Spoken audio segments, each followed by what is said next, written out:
तो दोस्तों कैसे हैं आप सभी। मैं आशा करता हूं आप सब बिल्कुल ठीक होंगे। दोस्तों हमारी आज की कहानियां सच कहूं तो बेहद ही लाजवाब है।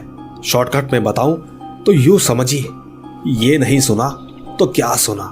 मुझे पूरी उम्मीद है आपको हमारी आज की कहानियां जरूर पसंद आएगी। बस आप अगर पहली बार मेरे इस चैनल पर आए हैं तो चैनल को अभी सब्सक्राइब करके बेल बटन ऑल पे कर लीजिए। साथ ही दोस्तों अगर आप ये चाहते हैं कि मैं आपकी कहानियों को अपनी आवाज दूं तो कहानियां सुनने के बाद आप मुझे इंस्टाग्राम पर मैसेज कर सकते हैं। मेरी आईडी है महेश आर्या यूट्यूबर। कहानियों के बाद मैं आप सबको वहीं मिलूंगा। तो दोस्तों बिना देरी की जल्दी से अपने अपने हेडफोन लगाएं और शुरू हो जाएं मेरे यानी महेश के साथ।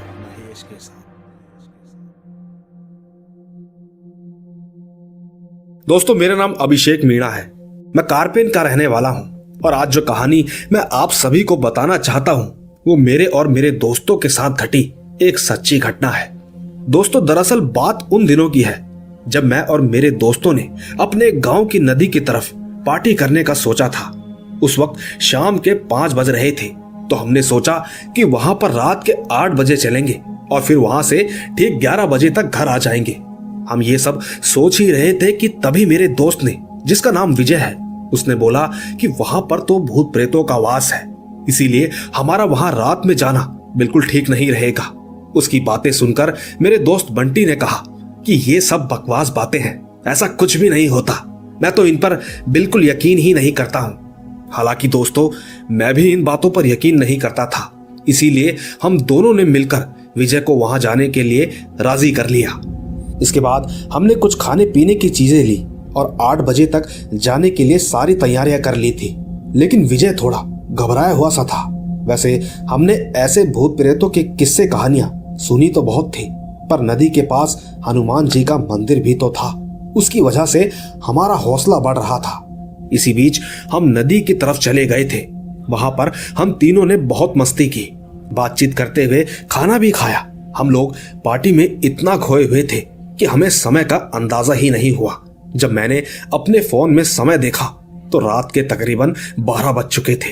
इसके बाद मैंने अपने दोस्तों से कहा कि भाई अब हमें घर चलना चाहिए, हमें काफी देर हो चुकी है, चलो अब यहां से चलते हैं। लेकिन तभी बंटी ने कहा कि रुको भाई, अभी थोड़ी देर में चलेंगे, जरा मैं टॉयलेट करके आता हूं। इसके बाद हमने उससे कहा कि ठीक है तू जा, हम तेरा यहीं पर इंतजार कर रहे हैं। बंटी उठा और टॉयलेट करने के लिए चला गया। लेकिन ये क्या, वो शमशान घाट के पास टॉयलेट करने चला गया था। वैसे हमने उससे बोला हुआ था कि तू ज्यादा दूर तक मत जाना, परंतु वो फिर भी वहां चला गया। उसे गए हुए अब 20 मिनट हो चुके थे, लेकिन वो अभी तक वापस नहीं आया था। इसीलिए हम दोनों थोड़ा घबरा गए कि तभी अचानक से हमारे कानों में बेहद ही डरावनी सी आवाज पड़ी। हम दोनों हड़बड़ी से खड़े उठ गए और धीरे धीरे उस आवाज की तरफ बढ़ने लगे। लेकिन तभी हमारी नजर बंटी पर पड़ी। उसे देखकर हमें थोड़ी राहत मिली। लेकिन दोस्तों जैसे जैसे हम उसके करीब जा रहे थे तो हमने पाया कि वो एक कब्र के पास बैठा हुआ था और गाना गा रहा था। उसने अपनी पीठ हमारी तरफ कर रखी थी। हमने उससे कहा कि भाई यहां पर क्या कर रहा है, चल जल्दी से अब घर चलते हैं, वैसे ही हमें काफी ज्यादा लेट हो चुकी है। परंतु दोस्तों उसने हमारी बातों का कोई जवाब नहीं दिया। यही सोचकर विजय उसके पास गया और विजय ने उसके कंधे पर हाथ रखा ही था कि वो एकदम से पीछे पलटा। उसे देखकर हम दोनों बहुत डर गए थे। हमने देखा कि उसकी आंखें एकदम लाल सी थी और पूरा चेहरा अजीब गुस्सैल भरा हुआ था। हम कुछ करते कि इससे पहले उसने विजय को इतनी तेज धक्का दिया कि विजय वहां से 5 से 6 फुट की दूरी पर जा गिरा। मैंने तुरंत भागकर विजय को उठाया।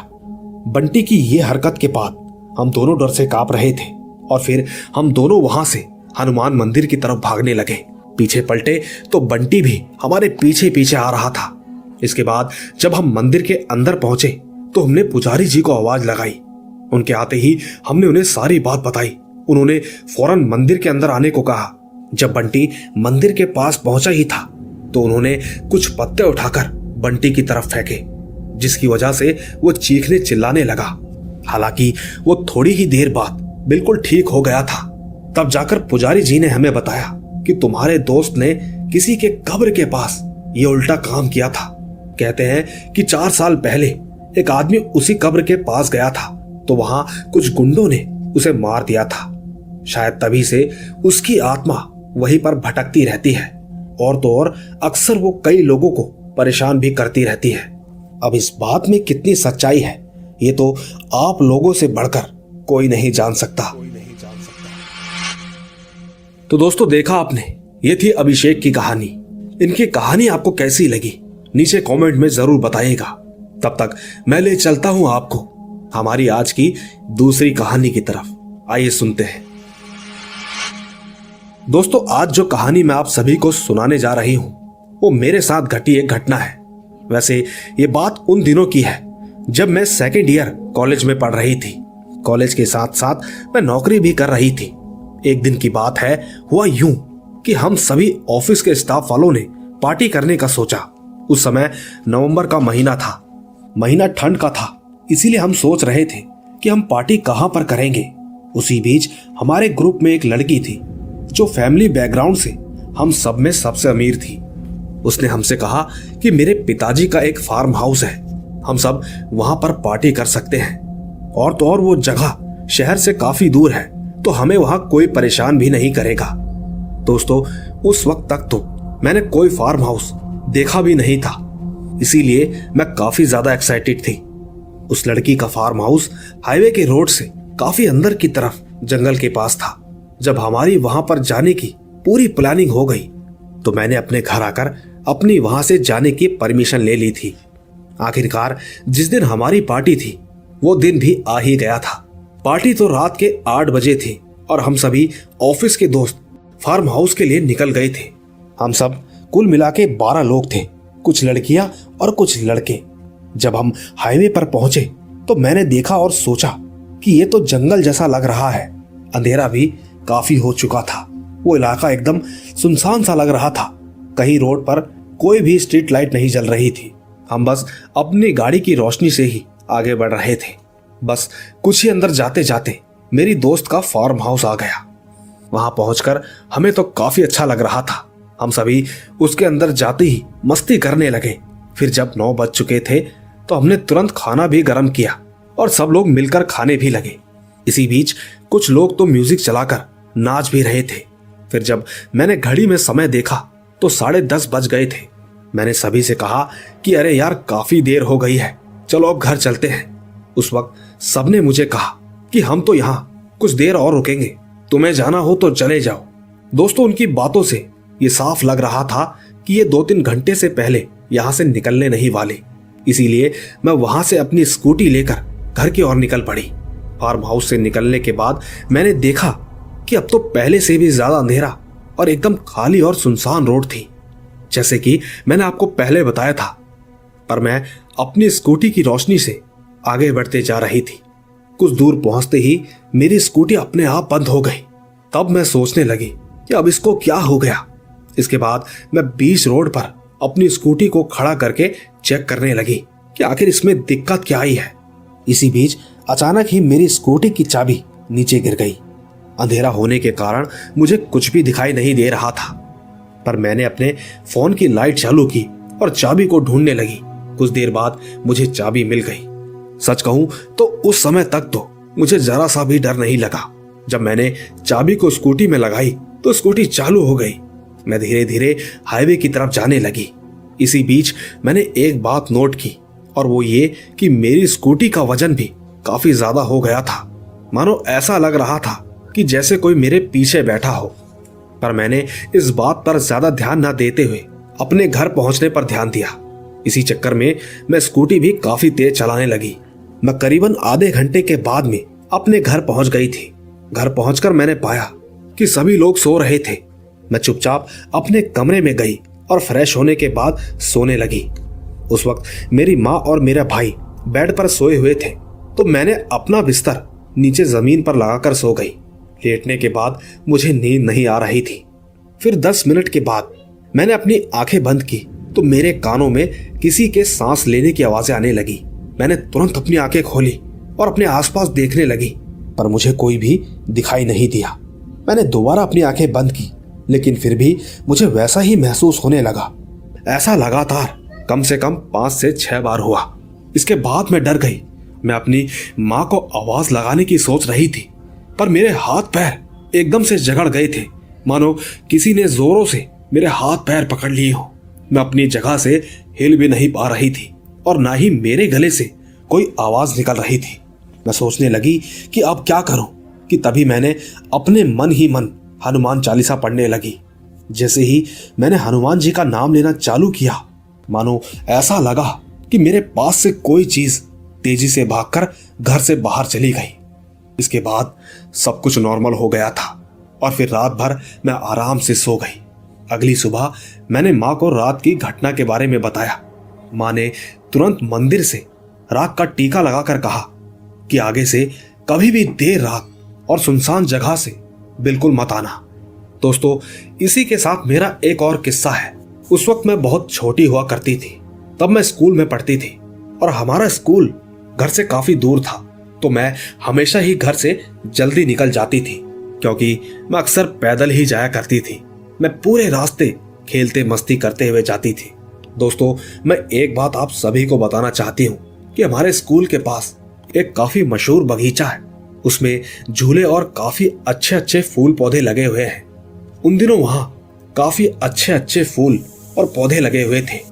मुझे फूलों से काफी प्यार था, लेकिन हमेशा मेरे घर वाले मुझे डांटते रहते थे कि खबरदार उस बगीचे में गई तो। इसी वजह से मैं हर रोज आते जाते उस बगीचे को बाहर से ही देखती थी।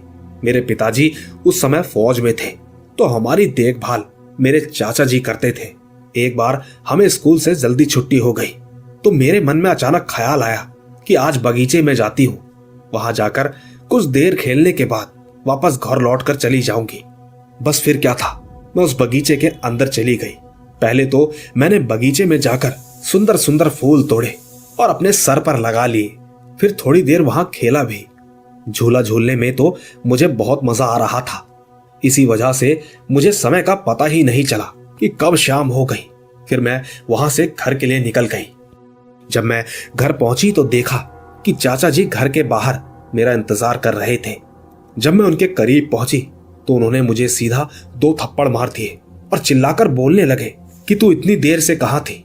मैंने कहा कि मैं बगीचे में झूला झूल रही थी। इतना कहते ही चाचा जी ने मुझे वॉशरूम में बंद कर दिया और मेरी माँ को कहने लगे कि खबरदार जो इस वॉशरूम का दरवाजा खोला, आज इसे अंदर ही रहने देना, इसको तभी अक्ल आएगी। इतना कहकर वो अपने घर पर चले गए।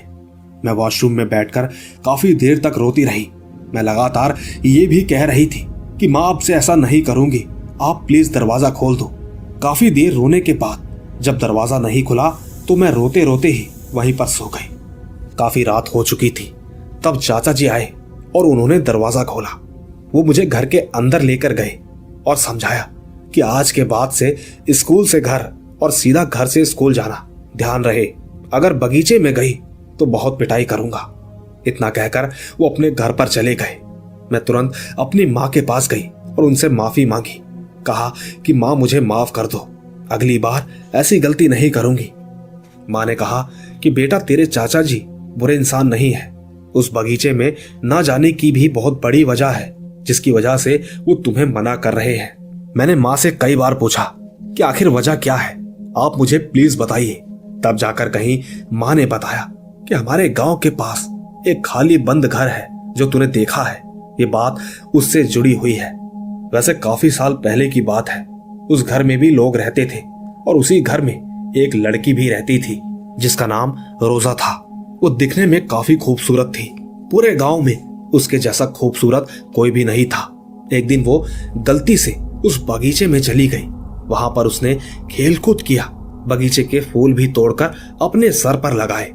उसे वहां पर काफी अच्छा लगने लगा। फिर वो हर रोज शाम के समय वहां पर खेलने जाया करती थी और आते समय उस बगीचे के फूलों को भी अपने साथ ले आती थी। उसके घर वालों ने उन दिनों उसकी ये हरकतों पर ध्यान नहीं दिया था। दिन बीतते गए, वो रोज रोज उस बगीचे में जाती। इसी बीच उस बगीचे में उसको एक लड़का मिला। वो भी रोज उस बगीचे में आता था और रोजा से मिलता था। धीरे धीरे दिन गुजरते गए, वो आपस में मिलते रहे। इसी दौरान उन्हें प्यार हो गया था। इसके बाद रोजा ने अपने घर वालों को बिना बताए उससे निकाह मतलब शादी कर ली थी। फिर जब उसके घर वालों को ये बात पता चली तो वो पहले तो काफी गुस्सा हुए, फिर बाद में उनकी शादी को उन्होंने स्वीकार कर लिया, क्योंकि जब बच्चों ने ये कदम उठा ही लिया था तो पेरेंट्स को तो आखिर में ना चाहते हुए भी बच्चों की खुशी के लिए मानना ही पड़ता है। इसके बाद उन लोगों के शादी के कुछ दिनों के बाद पता नहीं क्यों पर रोजा का पति रोजा के घर में घर जमाई बनकर रहने लगा, और जब से रोजा का पति उनके घर में रहने लगा तो वो बिजनेस में काफी तरक्की करने लगे। उनके पिताजी का फ्रूट्स का बिजनेस था। ऐसे ही दिन बीतते गए, वो लोग खुशी खुशी रहने लगे। सब लोग एक साथ काफी खुश थे। फिर रोजा के 2 बेटे जो कि जुड़वा पैदा हुए। दोस्तों, आप सभी तो जानते ही हैं कि गांव में तो सभी जल्दी उठ जाया करते हैं और उठने के बाद काफी चहल